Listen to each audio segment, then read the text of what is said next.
City Hall, and there's not rampant violence here. And honestly, I moved to Gardner 7+ years ago, primarily because I liked the safe community. And I felt comfortable here. I felt comfortable that my kids, when they are teenagers, could walk to the swimming pool, ride their bike to Sonic, and not have any, and I, as a parent, would have very little concern about their safety. I have walked all over this town. I have never felt like I was in a victim zone. You know, the House bill has passed. The governor signed it. This is measures that are going to take place regardless. How the council rules on it is up to the 5 council members. What I would say, and I felt compelled to say after listening to my state representative talk, is, you know, I feel safe in Gardner, and I want everybody to know that.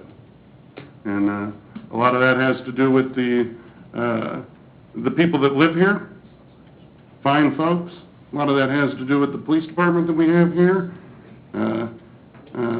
I appreciate the work that you guys do, but this is a safe town, and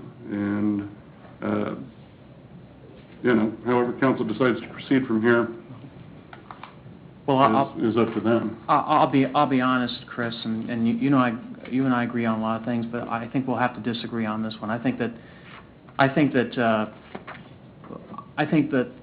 most everybody in these gun-free zones where there have been mass shootings over the last several months have felt that they were safe.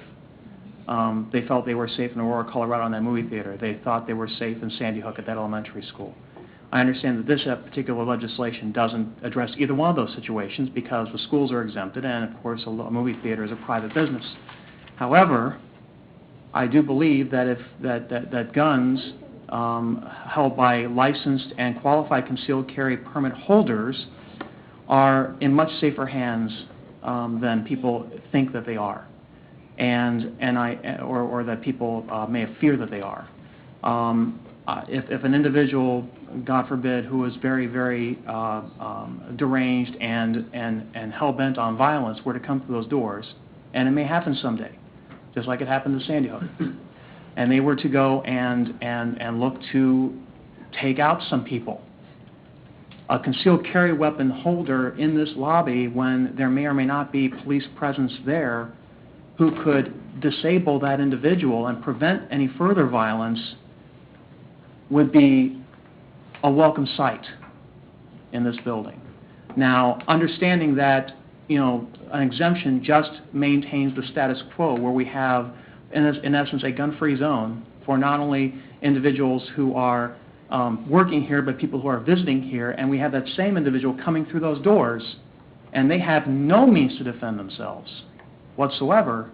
If that unlikely and, you know, a singular event happens, they are not in a position where they can defend themselves or disable that shooter.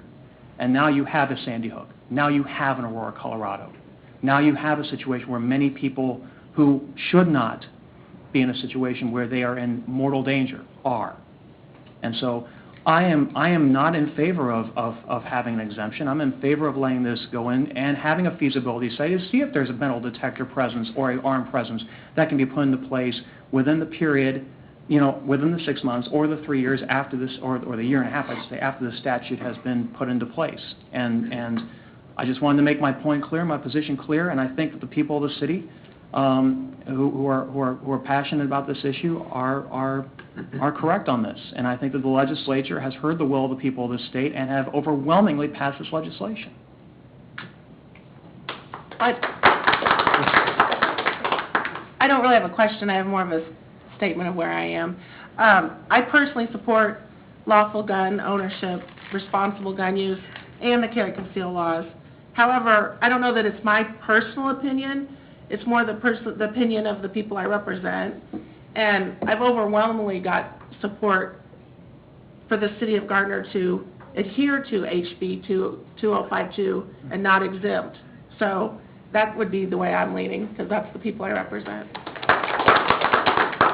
I'd ask for some order from the audience, please. The applause is inappropriate. Go ahead. I was going to move that we direct the city administrator to prepare a letter of notification to the Kansas Attorney General of the city's intent to exempt its buildings from HB 2052 under Section 2I. Second. Motion Fodovich, second Harrison, that we direct the city administrator to prepare a letter of notification to the Kansas Attorney General of the city's intent to exempt its buildings from HB 2052 under Section 2I. Any further discussion?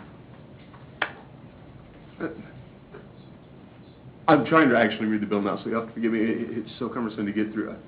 My vote really comes down to the fact of whether we will be able to come back to this, and if we have the cost analysis study, if we opt to not go into the waiver right now, but be able to come back and revisit it and implement changes if we can so fund it. Subsection L Subsection L. Any idea what page that might be? talks about adequate security measure definition. That is on page, I can't tell the exact page because it's not showing up on my particular copy. Page 2, the bottom of page 2. That's from the Senate substitute for House Bill 2052.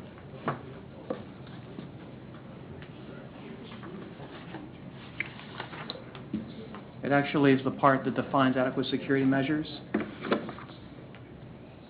It says, on and after July 1st, 2014, provides the provisions of Section 3 and amendments thereto are in full force and effect. The term state municipal building should not include state capital, but it also states in here, the section shall be a part of the supplemental to the Family and Personal Protection Act.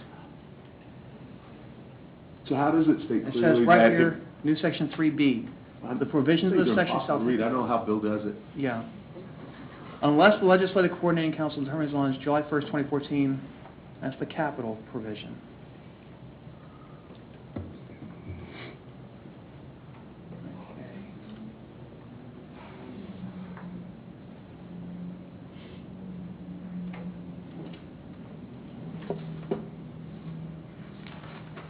Sorry about this.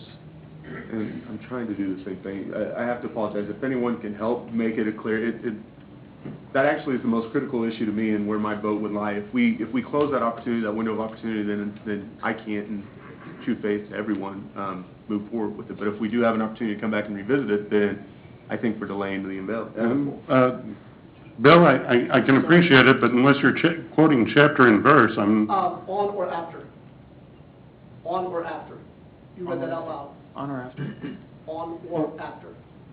Let me see here. Words mean things.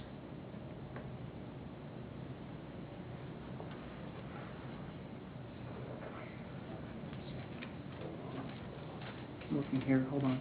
That would, actually, as I read on and after, that tells me that you can't go back to change it. If it's implemented on July 1st, then after July 1st, it's in place and can't be adjusted, is the way I would read that as on page 3, item B. Provisions of this section shall take effect and be enforced from and after July 1st, 2014.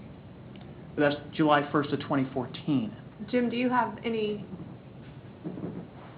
It was my impression that if you passed on the 6 months, but you later came back and presented a study, and we're in a position Yep. to add the security measures that were necessary, that you could instigate them at that later date. But this is the first time seeing it. Yeah. I- That's the Kansas State Rifle Association's interpretation of the bill as well. I know, you understand it's a lobby group. Yeah, indeed. So, But so is the League of... which side did they vote on that, and where was that? But so is the League of Kansas Municipalities, and, you know, that's... Well, I don't know that it's fair to compare the two lobbying groups.